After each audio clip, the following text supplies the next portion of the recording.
안녕하세요. 이정희입니다. 저희는요, SKCT 5일 특강 함께하고 있고요. 오늘은 1일차 두 번째입니다. 2019년 상반기 최신 기출문제 함께 풀어보려고 합니다. 상반기를 먼저 푸시는 분들도 있고, 하반기를 먼저 푸시는 분들도 있고, 여러분들의 자유입니다. 강의 수하고는 연연하지 않으셔도 됩니다. 자, 2019년 상반기 문제는요, 총 4문제이고요. 추론 문제와 일치 불일치 문제 등이 나와 있습니다. 함께 보면서 하나하나 풀면서 정리해 보도록 하죠. 1번입니다. 자, 다음 글의 내용을 통해서 추론할 수 없는 것 찾아라 라고 했네요. 추론할 수 없는 것입니다. 자, 그러면 우리 주어진 지문 짧지만 조금은 깊게 분석하면서 들어가 보도록 할게요. 헝가리 출신의 철학자인 마이클 폴라니 교수는요, 지식을 크게 명시적 지식과 암묵적 지식 두 가지로 나눴습니다.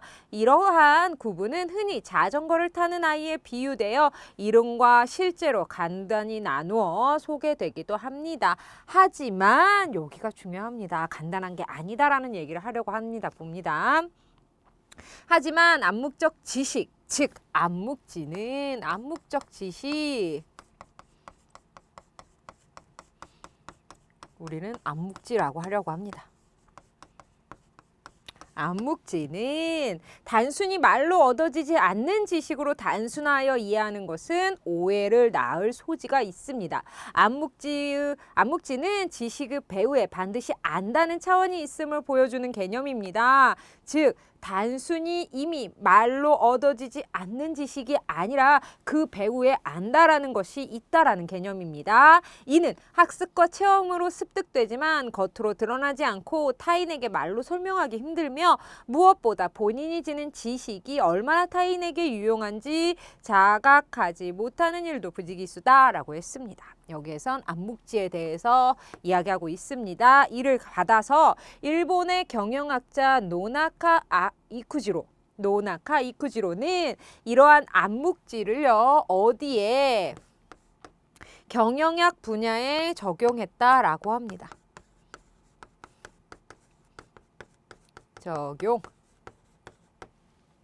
이라고 했습니다. 그는 암묵지를 크게 기술적인 것과 인지적으로 나누었습니다. 기술적과 인지적으로 나누어 봤는데요. 인지적으로 나누었는데 이 중 기술적 기능은 몸에 체화된 전문성으로 수없이 많은 반복과 연습을 통해 습득되고요. 반대로 인지적인 기능은요, 개인의 정신적 틀로 기능하는 관점이나 사고 방식으로 설명할 수 있다. 즉 기업의 입장에서 암묵지는요 무엇이다? 직원의 개개인의 경험이나 육감 이것들이 언어 형태로 명시화되고요. 이 명시적 지식 즉 형식지로 변화가 되고요. 이를 다시 내면화하는 과정에서 선택한 새로운 암묵지가 만들어지는 상호 순환작용을 통해 조직의 지식이 증대된다고 봤습니다. 즉 암묵지는 경영학의 전무했습니다. 이 암묵지라는 것은 이 두 가지는요 무엇이다?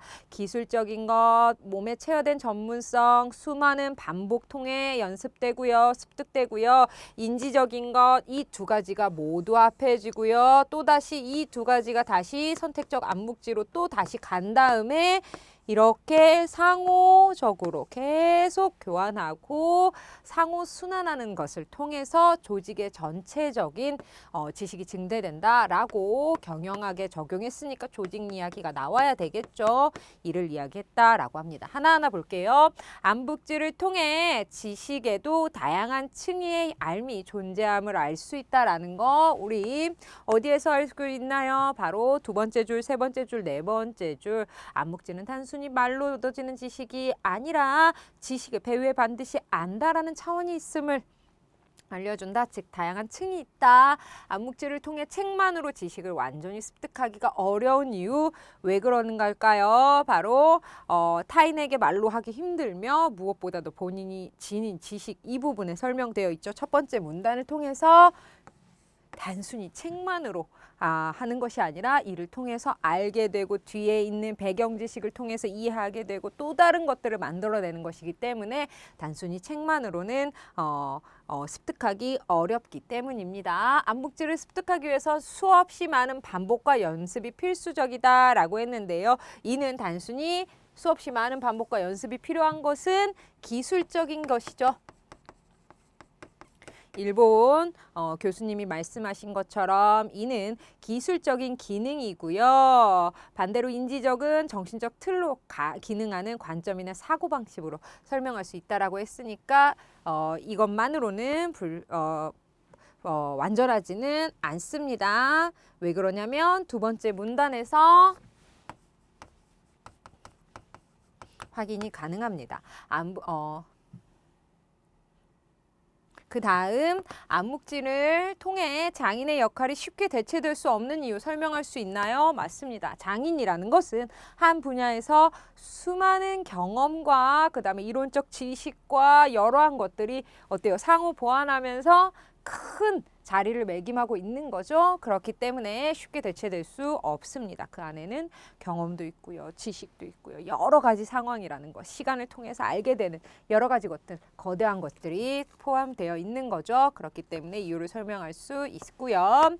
암묵지와 형식지의 상호순환 작용을 통해서 지식이 발전해 왔음을 알 수 있습니다. 어떻게 할 수 있나요? 마지막 문장에서 우리는 확인할 수 있습니다. 그래서 필수적이다라는 것은 아니죠. 이는 기술적인 기능에만 해당이 됩니다. 이거를 통해 추론할 수 없는 것은 3번 찾아주시면 되겠습니다. 일본의 경영학자가 이를 경영학 분야에 적용했고요. 그 밑에 나오는 부분을 통해서 우리 확인할 수 있겠네요. 자, 이제 2번 함께 보도록 하죠. 2번 문제는 다음 밑줄 친 기억, 니은에 대해서 추론한 내용이라고 되어 있습니다. 기억, 니은에 대해 추론한 내용으로 올바른 거 묻고 있는데요. 기억은요, 먼저 무엇인지 봤더니 차주이고요. 니은은 대주라고 되어 있네요. 무엇에 대한 내용인지를 딱 봤더니요. 권리금이란 내용입니다. 권리금, 부동산, 임대 이런 내용 많이 들어보셨으리라 생각이 됩니다. 들어가 보죠. 권리금이란 흔히 상가 등을 빌리는 사람, 차주는 임대하는 사람, 빌리는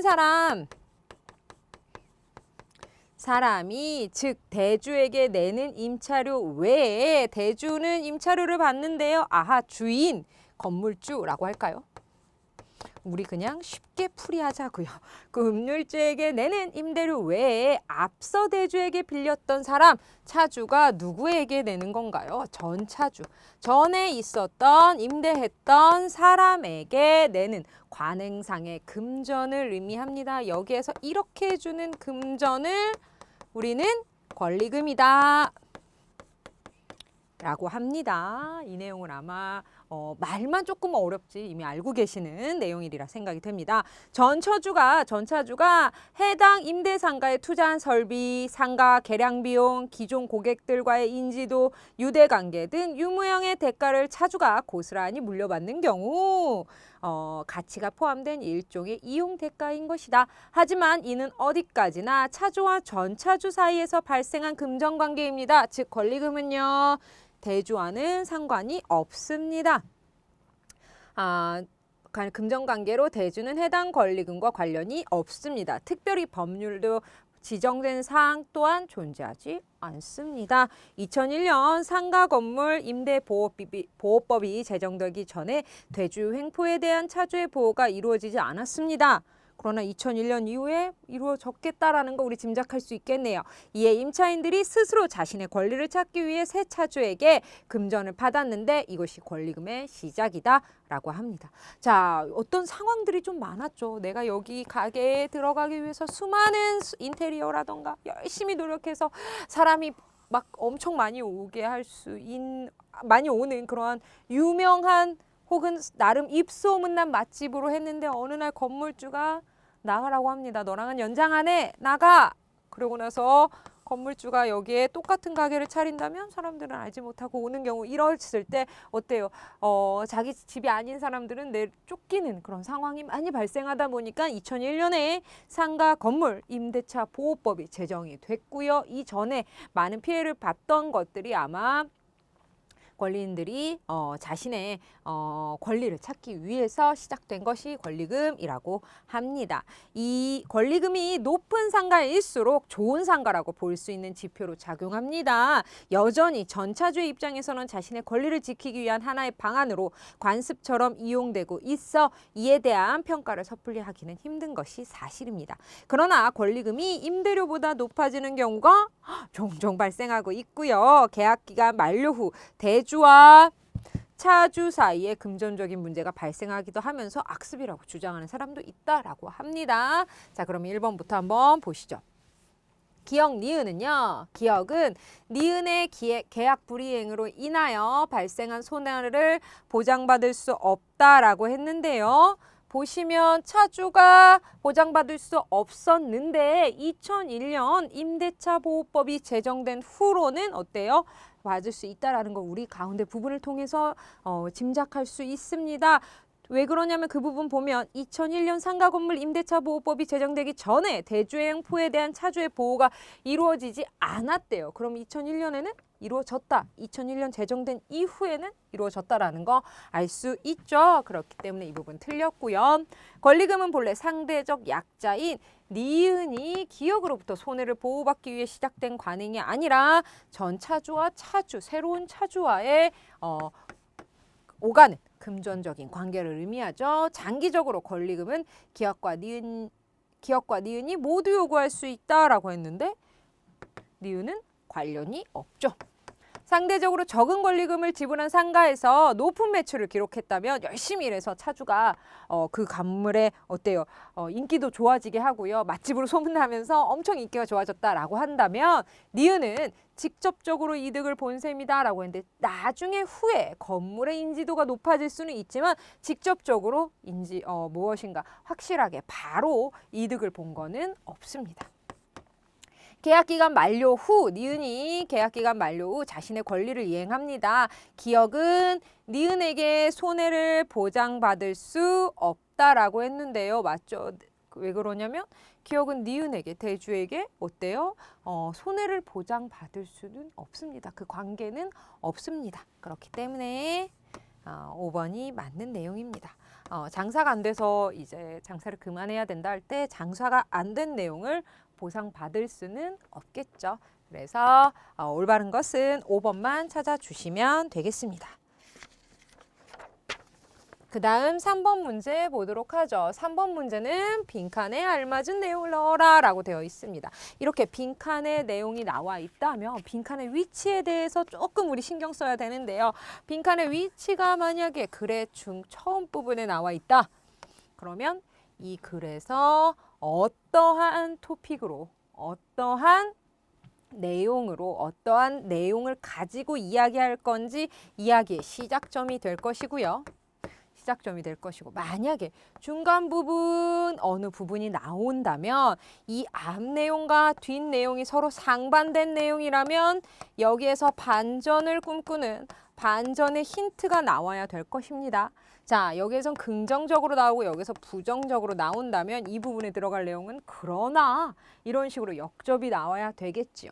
근데 간혹 가다가 다른 내용이 나올 수도 있습니다. 어떤 내용이 나올 수도 있냐면 이렇게 해놓고 첫 번째 어떤 내용, 그 다음에 빈칸 내용, 그 다음에 세 번째 이런 식으로 나오는 경우도 있습니다. 이러면 너무 감사하지만 이런 경우가 거의 없긴 하지만 그래도 간혹 나오는 게 있습니다. 그럴 때는 이 문단의 내용을 정리해주는 내용이 앞에 나와야 된다라는 거 알아두시면 되겠고요. 우리 이 글처럼 글의 마지막 부분이 이렇게 빈칸으로 채워져 있다, 빈칸으로 나와져 있다라고 한다면 이 빈칸 부분은요, 이 앞에서 한 내용을 정리하고 마무리하는 내용이 이어져야 합니다. 그렇기 때문에 우리는 이 글의 전체적으로 정리 마무리 내용을 조금 찾아봐야 되겠네요. 3번 내용 한번 읽어보면서 시작해 보도록 하죠. 미세먼지와 황사는 여러모로 비슷하면서 뚜렷한 차이점을 지니고 있습니다. 지금 뭐에 대해서 이야기하려냐면 미세먼지 면지와 황사에 대해서 이야기해 보려고 합니다. 삼국사기에도 기록되어 있는 황사는요, 중국 내륙 내몽골 사막에 강풍이 불면서 날아오는 모래와 흙먼지입니다. 황사는 모래와 흙먼지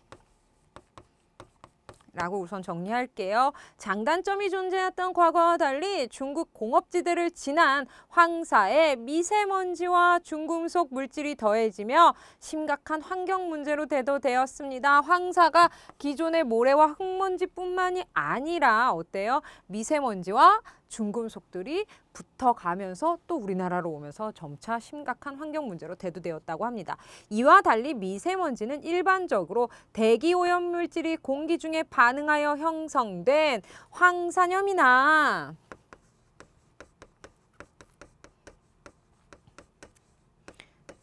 질산염 그리고 등, 이온 성분, 석탄, 석유 등에서 발생한 탄수화물과 검댕, 흙먼지 등 금속 화학 성분의 금속 화합물의 유해 성분이라고 합니다. 이것들의 유해 성분으로 이루어졌습니다. 이런 차이를 보이고 있네요. 자, 미세먼지의 경우 통념적으로 먼지를 미세먼지와 초미세먼지로 구분하고 있지만 대기 환경과 환경 보전을 목적으로 하는 환경정책기본법에서는 미세먼지를 PM이라는 단위로 구분한다라고 합니다. 즉, 미세먼지의 경우 입자의 크기가 10 마이크로미터 이하인 먼지이고요. 10 마이크로미터 이하이고요. 그 다음에 미세먼지의 입자 크기가 2.5 마이크로미터 이하인 먼지로 정의하고 있습니다. 과 2.5이라고 되어 있습니다. 입자의 크기 그 다음에 10 마이크로미터는 미세먼지의 크기이고 미세먼지 입자의 크기는 2.5m 이하인 먼지로 정의하고 있다라고 되어 있습니다. 이에 비해 황사는 통념적으로 입자 크기를 구분하지 않으나 주로 20 마이크로미터 이하의 모래로 구분하고 있습니다. 황사는 크기로 구분하지 않습니다. 그러나 주로 20 마이크로미터 이하의 모래로 구분하고 있기 때문에 라고 삐리리 나와 있습니다. 자, 1문단 첫 번째 문단에서는요. 미세먼지와 황사가 어떻게 다른지 그 구성 성분으로 이야기하고 있습니다. 마무리됐고요. 1문단이었고요. 그 다음에 2문단에서는요. 황사와 미세먼지의 무엇, 크기로 이야기를 하고 있고요. 마지막에 빈칸 처리가 되어 있습니다. 글의 흐름상을 보니까 미세먼지는 이렇게 구분하고 있지만 황사는 크기 구분을 하지 않는다. 그렇기 때문에 하고 마무리가 되어 있는 거 보니까 이 내용을 마무리해야 되는구나 라는 거 우리 짐작할 수 있습니다. 자, 1번 볼까요? 황사 문제를 해결하기 위해서는 근본적으로 황사의 발생 자체를 억제할 필요 있다. 지금 발생 자체에 대한 이야기하고 있지 않고요. 황사와 미세먼지 차이를 무엇에? 입자의 크기만으로 구분짓기는 어렵다라는 이야기하고 있습니다. 마무리로 적당하네요. 미세먼지의 역할 또한 분명히 존재. 지금 역할에 대한 이야기하고 있는 거 아니고요. 근본적인 구별법을 그 역할에서 찾아야 할 것이다. 물론 이런 내용이 나올 수는 있지만 지금 때문에 라고 되어 있기 때문에 이 내용을 마무리하는 내용이 들어가야 됩니다. 역시 마스크 이야기하고 있는 거 아니죠. 그렇기 때문에 정답은 2번 찾아주시면 되겠습니다. 그래서 보시면요. 빈칸이 어느 위치에 하고 있는지 그 다음에 글의 흐름상 1문단과 2문단을 전체 아우러야 되는지 아니면 2문단만 정리해 주면 되는지 그 내용 정리하시고 보시고 정리해 나가고 알맞은 보기 골라주시면 되겠습니다. 2번 정리하고요. 저희 3번 문제로 갈게요. 3번 문제 하고요. 3번의 정답 2번 찾고 4번 문제로 가볼게요.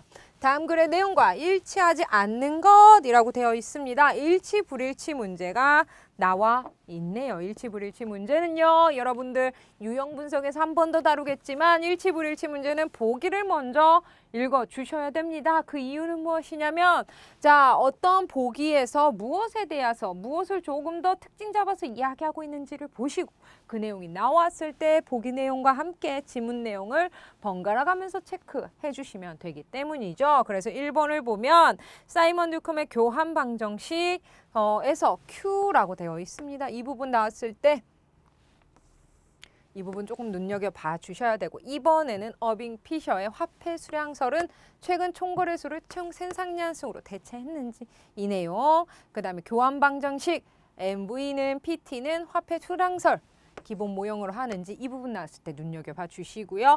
어빙 피셔의 교환 방정식 MVPT의 V는요, 이 부분 교환 방정식 MVPY에서 Y와 함께 대체되어 사용되고 있는지 그 내용, 이 Y 부분과 V 부분이 어떤 의미인지 찾아보시면 되겠고요. 어빙 피셔는 사이먼 뉴컴의 교환 방식을 인플레이션과 화폐 공급의 증가율 간 관계를 나타내는 이론으로 재탄생시켰는지 이 부분 나오면 눈여겨봐 주시면 되겠네요. 하나하나 볼게요.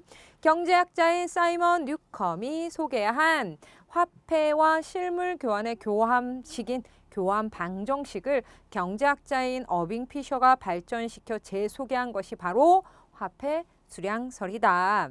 사이먼 뉴컴의 교환 방정식은 MV는 PQ로 나타나는데 M은 머니, M은 화폐 공급이고요. V는 화폐 유통 속도, P는 상품 서비스의 가격, Q는요 상품 및 서비스 수량이다 라고 되어 있습니다. 상품 및 서비스의 수량이다 맞고요. 계속 볼게요. 즉 화폐 공급과 화폐 유통 속도의 곱은 상품과 가격 거래된 상품 수의 곱과 같다는 항등식이다 라고 되어 있습니다. 계속 볼게요. 즉 화폐 공급 항등식이다 라고 되어 있습니다. 어빙 피셔는요, 이러한 교환 방정식을 인플레이션과 화폐 공급의 증가율 간 관계로 나타내는 이론인 화폐 수량설로 재탄생시켰습니다. 이 부분 나왔네요. 이중 이 기본 모형이 되는 피셔의 거래 묘형에 따르면 교환 방정식 MVPT로 나타내는데 MV는 PT 와 같다라는 방정식으로 나타내는데 M은 명목 화폐 수량, 명목 화폐 수량이고요. 그 다음 V는 화폐 속도, P는 상품 및 서비스의 평균 가격, T는 거래를 나타낸다라고 되어 있습니다. 교환 방정식 MVPT 화폐 수량설의 기본 모양이 되고요. 그 다음 보면요, 3번까지 봤죠. 지금 동그라미가 너무 많아서 이쪽을 조금 지울게요. 지금 1번, 3번, 5번은 우리가 체크했습니다. 계속해서 볼게요. 다만 거래수를 측정하기가 어렵기 때문에 최근에는요, 총 거래수인 T를요, MVPT에서 V는 PT에서 이 총 거래 수를 좀 확인하기 어렵기 때문에, 다만 수를 어렵기 때문에 총 거래수 T를요 총 생산량인 Y로 대체해서 사용이 된다라고 되어 있습니다. Y와 함께 대체되어 사용되고 있다라고 되어 있네요. 거래수를 총 생산량의 수로 대체되고 있습니다. 자, 그 다음 계속 볼게요. 그래서 소득 모형인 MVPY로 사용되고 있다라고 했네요. 4번이 왜 아니냐 한번 봤더니 어빙 피셔의 교환 방정식 MVPT의 V는요. V가 의미하는 것은 쭉 보시면요. MVPT에서 V는요. 화폐 유통 속도입니다.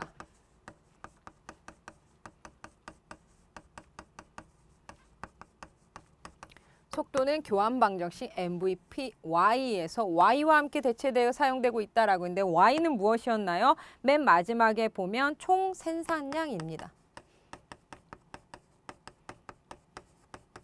대체되어 사용되고 있는 것이 아니죠. 이렇게 짝 지을 수 없고요. 화폐 수량설은 최근 총 거래수를 총 생산량, 거래수를 파악하기가 조금 어렵기 때문에 T를 Y로 대체한다라고 했죠. 그렇기 때문에 이 부분 4번이 틀린 내용이 되겠네요. 여기까지 정리해 주시면 되겠습니다. 4번 내용이요. 약간 까다롭긴 합니다. 왜 그러냐면 영어 대문자로 나오고요. 그것의 약자이기 때문에 하나하나 찾아가야 되고요. 항등식이기 때문에 무엇을 의미하는지도 다시 한번 확인해야 되지만 여러분도 풀어보셔서 아시겠지만 추론하는 것은 미루어 짐작합니다. 주어진 글을 읽고 그 안에서 단서를 찾아가면서 주어진 보기가 가능한지 아닌지 알 수 있는지 없는지를 파악한다라면 4번 같은 경우 즉 일치 불일치 문제는요. 주어진 보기의 내용이 맞는지 그때그때 바로바로 크로스 체킹을 할 수 있습니다.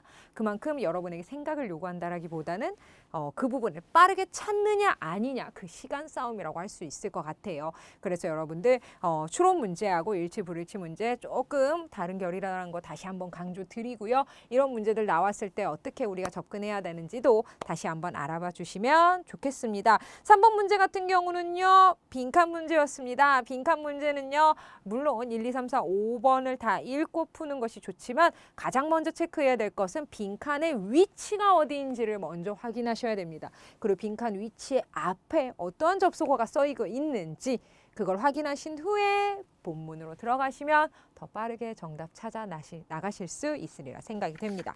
자, 이렇게 해서 우리는 2019년 상반기 문제를 모두 풀어봤습니다. 여러분들 지문 읽어보셨겠지만 상하반기 모두 다 풀어보셨겠지만 지문의 내용이 탐탁하지 않습니다. 쉽지 않다라는 내용입니다. 과학적인 지문, 그 다음에 과학적인 상식, 과학적인 내용, 그 다음에 어떠한 인문학인 학설에 대한 내용이기 때문에 우리가 좀 생소할 수 있습니다. 하지만 많이 읽어보고 익숙해지신다면 어때요?